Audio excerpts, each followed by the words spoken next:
The wait is over guys. நாளையிலிருந்து பார்த்தீங்கன்னா 19th IPL வந்து எடிஷன் ஸ்டார்ட் ஆகுது. அதில் ஃபர்ஸ்ட் மேட்ச் வந்துட்டு யார் யார் ஆடுறாங்கன்னா டிஃபெண்டிங் சாம்பியன்ஸ் அவர் ஆர்சிபியும் எஸ்ஆர்ஹெச் வந்து ஆடுறாங்க. எஸ்ஆர்ஹெச் ஹெச்ஆர்ஹெச்லாம் கேட்கக்கூடாது, அந்த பழைய கம்பெனியில் இருக்கக்கூடாது. என்ன பண்ண போறோம்னா இப்போ நம்ம 11 வந்து செட் பண்ண போகிறோம். ஸ்ட்ராங்கஸ்ட் 11 வந்து செட் பண்ணுறோம். என்னன்னு பார்த்தா ஃபர்ஸ்ட் ஓப்பனிங் பேர் யாருன்னு கேட்டாலே ஆப்வியஸ்லி நம்ம விராட் கோலியும் ஃபில் சால்ட்டும் தான். 1-1 வந்துட்டு படிக்கலா இல்லை வந்துட்டு வெங்கடேஷ் ஐயரான்னு சொல்லிட்டு ஒரு கன்ஃபியூஷன் இருக்கு. அதனால வந்துட்டு நான் வந்துட்டு படிக்கல வச்சுக்கிறேன். டூ டவுன் வந்துட்டு ரஜத் படிதார் ஆப்வியஸ்லி. அதுக்கப்புறம் என்னோட பாயிண்ட் ஆஃப் வியூ வந்துட்டு 4 ஃபாரின் பிளேயர்ஸ்ல வந்துட்டு ஜேக்கப் பத்தில் ஸ்டார்டிங் ஆட வைக்க மாட்டேன். இஃப் இன் கேஸ் ஆடினா வந்துட்டு நம்ம பின்னாடி ஒரு சேஞ்சஸ் வரும். ஸோ வந்துட்டு தேர்ட் டவுன் வந்துட்டு நம்ம வந்துட்டு சிங்கப்பூர் சித்தப்பா ஆட வைக்கிறோம். அதுக்கப்புறம் ஜித்தேஷ் சர்மா, அதுக்கப்புறம் வந்து ரொமேரியா ஷெப்பர்டு. ஆல்ரெடி வந்துட்டு 3 ஃபாரின் பிளேயர்ஸ் வந்துட்டு ஆட வச்சிருப்போம்.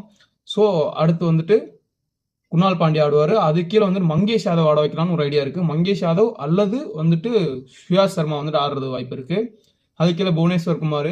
ஸோ இந்த இடத்துல ஒரு என்னன்னா இன்னைக்கு ரீசெண்டாக வந்துட்டு ஜாஸ் ஹேசில்வுட் வந்திருக்காரு.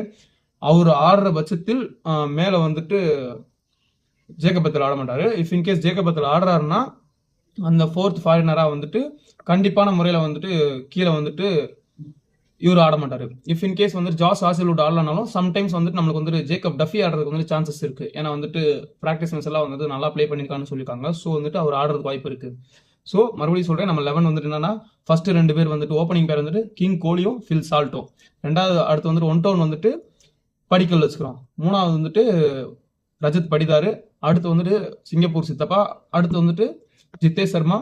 அது கீழே வந்துட்டு நம்ம ரொமேரியா ஷெப்பர்டு. அது கீழே 8th பேட்ஸ்மேன் வந்துட்டு ஆல்ரவுண்டர் கேட்டகரியில வந்துட்டு குணால் பாண்டியா, பவுன்சர் பாண்டியா வந்துருவாப்ல.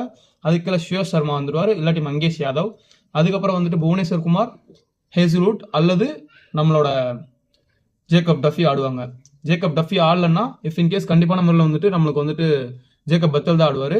இம்பாக்ட் பிளேயராக வந்துட்டு ஒன்று படிக்கல் வரலாம், இல்லாட்டி தலைவன் வெங்கடேஷ் ஐயர் வர வாய்ப்பு இருக்கு. ஸோ உங்களோட 11 என்னன்னு சொல்லிட்டு கீழே வந்து கமெண்ட்ல சொல்லுங்க. இதுதான் என்னோட பிளேயிங் 11. ஸோ ஒரு நல்ல ஒரு 11 தான், சும்மா சொல்லக்கூடாது. ஒரு பேட்டிங் லைனு பவுலிங் எல்லாமே பெர்ஃபெக்டாக இருக்கும். உங்களோட 11 என்னவா இருக்குன்னு சொல்லிட்டு நீங்கள் வந்துட்டு கமெண்ட்ல சொல்லுங்க. காத்துட்டு இருக்கேன். நாளைக்கு மேட்ச் அதே மாதிரி யார் வின் பண்ணுவான்னு பார்த்தா ஆப்வியஸ்லி வந்துட்டு நான் ஆர்சிபி தான் சப்போர்ட் பண்ணுவேன். ஃபர்ஸ்ட் பேட்டிங் மட்டும் என்னமாச்சும் அவங்க எடுத்தாங்கன்னா ஒரு நல்ல ரன்னுக்குள்ள வந்துட்டு டிஃபெண்ட் பண்ணிடலாம். ஏன்னா வந்துட்டு அவங்ககிட்ட ஒரு அந்த அளவுக்கு பவுலிங் லைன் அப் இல்லை. இன்னும் சொல்ல போனா பேட் கமிஸ் மட்டும்தான் அவங்கள்ட்ட பவுலிங் இருக்கு. ஸோ அதுக்கப்புறம் யாருமே கன்ஃபார்மாக நம்ம ஷோராக சொல்ல முடியாது. நம்ம பக்கம் வந்து பார்த்தீங்கன்னா இருக்கு, பவுலிங் லைனப் இருக்கு, பேட்டிங் லைனப் இருக்கு. பேட்டிங்னு பார்த்தா 8 பேட்ஸ்மேன் ஆடுவாங்க. 8-9 கணக்கு வந்துடும் ஒரு இம்பாக்ட் பிளேயரோட சேர்த்து. பவுலிங்னு பார்த்தா புவி, சுயா சர்மா, குணால் பாண்டியா அப்படின்னு சொல்லிட்டு நம்ம மேனேஜ் பண்ணிடலாம். அதுவும் இல்லாமல் ரொமேரியா ஷெப்பர்ட் வந்து எக்ஸ்ட்ரா பவுலிங் போடக்கூடிய ஆப்ஷன் நம்மகிட்ட இருக்கு. ஸோ நம்ம அதை பற்றி கவலைப்பட வேண்டிய அவசியம் இல்லை. இம்பாக்ட் பிளேயராக வெங்கடேஸ்வர் வந்தாலும் அவர் பவுலிங் போடுவார்.